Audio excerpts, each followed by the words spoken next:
Welcome to the Fully Baked podcast, and today we'll be discussing the Porter's 5 Forces analysis of Sugar Buzz Bakery. We first start with a competitive rivalry. There are many players in the bakery industry. The top 4 companies are estimated to only account for 12% of the market. The industry is characterized by many small bakeries, but there have been recent trends towards consolidation and economies of scale.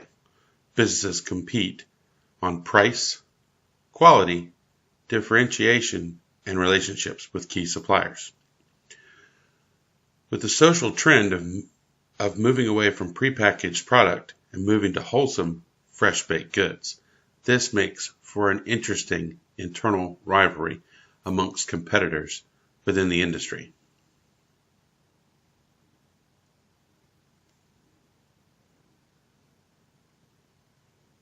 As we move and look into our substitutes, the threat of these substitutes. Many substitutes exist in the bakery industry. Breakfast cereals, rice, potatoes are all available alternatives, and individuals can also make all these baked goods at home if they really try. Bakers rely mainly upon freshness, which is a perception of wholesomeness, price, convenience, and these things will keep individuals from switching to a substitute or baking what they need at home. You have to keep it convenient.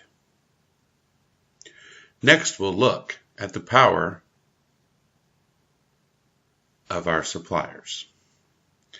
Suppliers in this case don't really have a lot of negotiating power in the bakery business due to the well-developed markets for their products and the commoditized nature of what they're selling. Bakeries can be affected by price swings of the raw inputs, but the changes are a result of global supply and demand rather than suppliers' negotiating power. We have to really look at the global picture of what flour, sugar, butter, and eggs cost. That's what really gets into it. Our next area is the power of buyers. Buyers of the bakery industry products, such as restaurants, hotels, and cafes, are able to appropriate much of the industry's profit due to the large number of small bakeries that are all vying to find outlets for their products. As a result, buyers are able to command low prices, and they're in the driving seat, and the volume discounts. Only large players have the power to level the playing field and achieve a more balanced share of profits. As far as barriers to entry, they're pretty low in this industry. Economics of scale are beneficial but not required for industry success. As a result, small businesses can relatively get into this pretty easily with a low amount of capital. The 2 main determinants of new company success is a leader's ability to acquire sufficient distribution channels.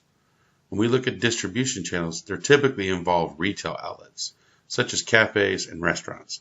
They can be more easily acquired if the bakery has an established brand or the marketing resources to create one.